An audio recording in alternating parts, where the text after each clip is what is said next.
Hello friends, welcome to Sharmila vlogs. இன்றைக்கி வந்து என்ன ஸ்பெஷல்னால் நம்ம என்னுடைய ஃபேவரட் ஏர் ஃப்ரையரில் வந்து ரைஸ் பண்ண போகிறோம். ஃபஸ்ட் டைம் பண்ணுறேன். நான் கம்மியான குவான்டிட்டியில் வந்துட்டு இன்றைக்கி வெஜ் பிரியாணி தான் பண்ண போகிறோம். வாங்க என்ன செய்கிறேன்னு பார்க்கலாம். நான் ஃபஸ்ட் டைம் பண்ணுறேன், எப்படி வருதுன்னு வந்து லைவாகவே டெஸ்ட் பண்ணிப்போம்.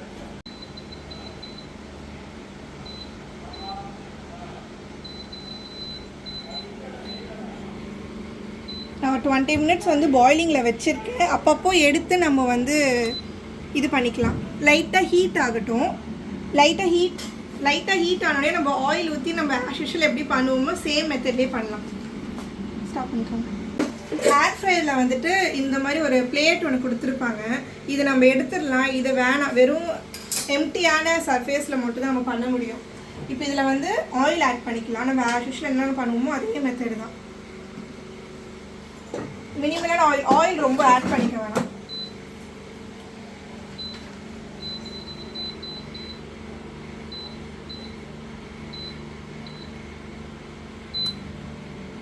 இப்போ வந்து ஆயில் வந்து கொஞ்சம் ஹீட் ஆகட்டும்.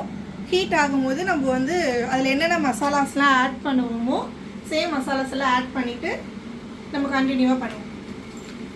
ஹீட் ஆன உடனே வந்து நம்ம எப்பயுமே போடுற பிரியாணிக்கு போடுற மசாலாஸ் பட்டை, கிராம்பு, ஏலக்காய், பிரியாணி இலை இதெல்லாம் போட்டுட்டு ஆன் பண்ணிக்குவோம். வந்து நம்ம வந்து கொத்தமல்லி, புதினா, பச்சை மிளகா, ஆனியன் எல்லாத்தையும் வந்து நம்ம ஆட் பண்ணிப்போம்.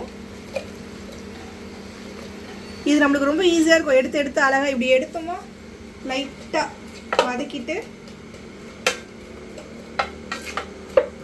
நம்ம அப்படியே வந்துட்டு இன்சைட் பண்ணிடலாம். ரொம்ப ஈஸியாக இருக்கும். இதில் ட்ரை பண்ணிவிட்டு இதில் எப்படி வருதுன்னு பாருங்கள். நீங்களும் வந்து வீட்டில் ட்ரை பண்ணிவிட்டு எப்படி வந்திருக்குன்னு கமெண்ட் பண்ணிடுங்க. ஆனியன்லாம் போட்டாச்சு. இப்போ அதை ஆனியன் எடுத்துகிட்டு வதங்கிடுச்சா செக் பண்ணலாம். ஓகேதா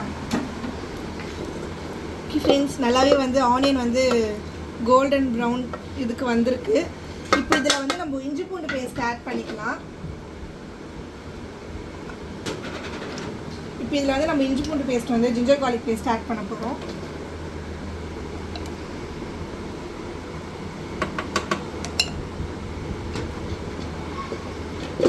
இதையும் ஒரு நல்ல மிக்ஸ் கொடுத்துட்டு அப்புறம் நம்ம அப்படியே உள்ளே வச்சிடலாம்.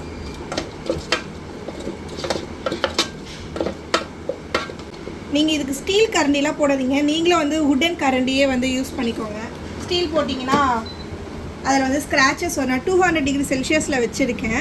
20 மினிட்ஸ் வச்சேன். நான் வந்து வதக்கிறதுக்கு அதுக்கெலாம் மட்டும் நான் வந்து கேல்குலேட் பண்ணி வச்சுருக்கேன்.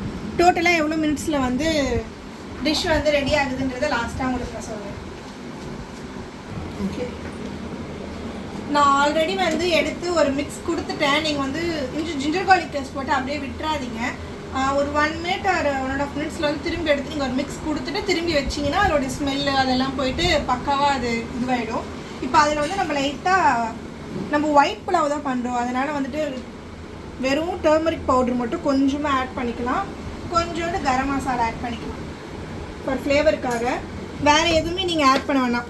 மிளகாத்தூள்லாம் எதுவுமே போட வேணாம். எனக்கு கலர் கொடுக்கும் அது எல்லாமே. இது மட்டும் போட்டுட்டு ஒரு மிக்ஸ் கொடுத்துட்டு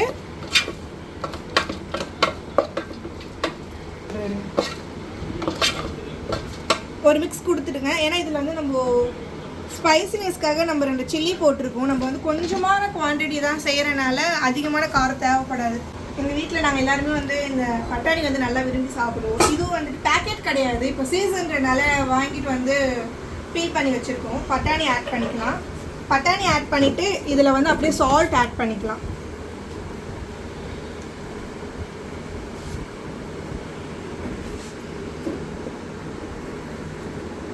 சால்ட் உங்கள் சாதத்துக்கு எவ்வளோ தேவையோ அதுக்கேற்ற மாதிரி ஆட் பண்ணிக்கோங்க. ஒரு மிக்ஸ் கொடுத்துட்டு ஒரு ஃபியூ மினிட்ஸ் வந்துட்டு அந்த ஹீட்லேயே வந்துட்டு பாயில் ஆகட்டும். அதுக்கப்புறம் நம்ம வாட்டர் ஆட் பண்ணிக்கலாம்.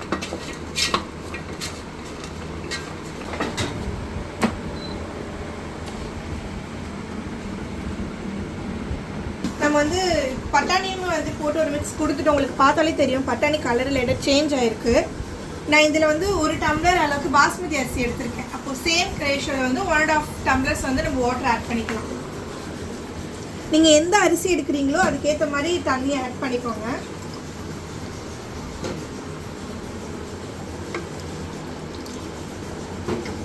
இப்போ இதில் டேஸ்ட் பார்த்துட்டு சால்ட் எல்லாம் ஓகேவா அப்படின்னு டேஸ்ட் பார்த்துட்டு நீங்கள் வச்சுட்டு அது நல்லா கொதிக்கிற அளவுக்கு வச்சுருங்க. அதுக்கப்புறம் அரிசி ஆட் பண்ணிட வேண்டியதுதான்.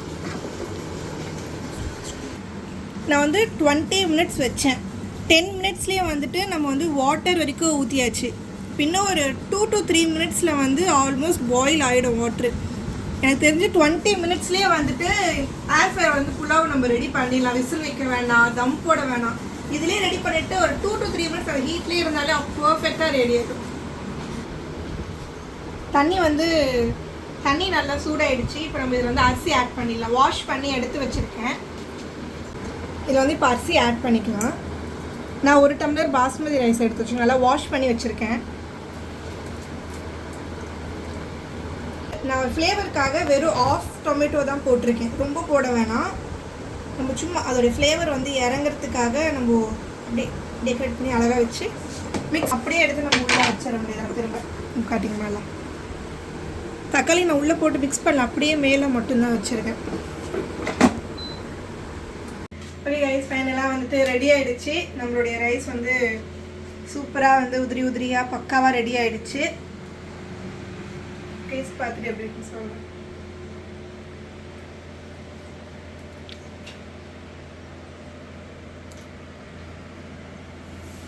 தண்ணி மட்டும் நீங்கள் வந்து 1க்கு 1.5 வச்சேன் நான். அப்புறம் வந்துட்டு எக்ஸ்ட்ரா வந்து ஹாட் வாட்டர் வந்து பாயில் பண்ணி ஒரு ½ டம்ளர் வந்து நான் ஆட் பண்ணிக்கிட்டேன். நீங்கள் செய்யும் போது எப்பயுமே வைக்கிறத விட ஒரு ½ டம்ளர் வந்து எக்ஸ்ட்ராவாக ஆட் பண்ணிக்கோங்க. மற்றபடி டேஸ்ட் வைஸ் வந்து எல்லாமே வந்திருக்கு. இந்த வீடியோ உங்களுக்கு பிடிச்சிருந்துச்சுன்னா லைக் பண்ணுங்கள், ஷேர் பண்ணுங்கள், கமெண்ட் பண்ணுங்கள். நெக்ஸ்ட் நம்ம ஏர் ஃப்ரையரில் என்ன டிஷ் பண்ணலான்றதை மறக்காமல் கமெண்ட் பண்ணிவிடுங்க. See you next video. அடுத்த வீடியோ பார்க்கறதுக்கு மறக்காமல் ஷர்மிளா vlogs சப்ஸ்கிரைப் பண்ணிவிடுங்க. டாடா.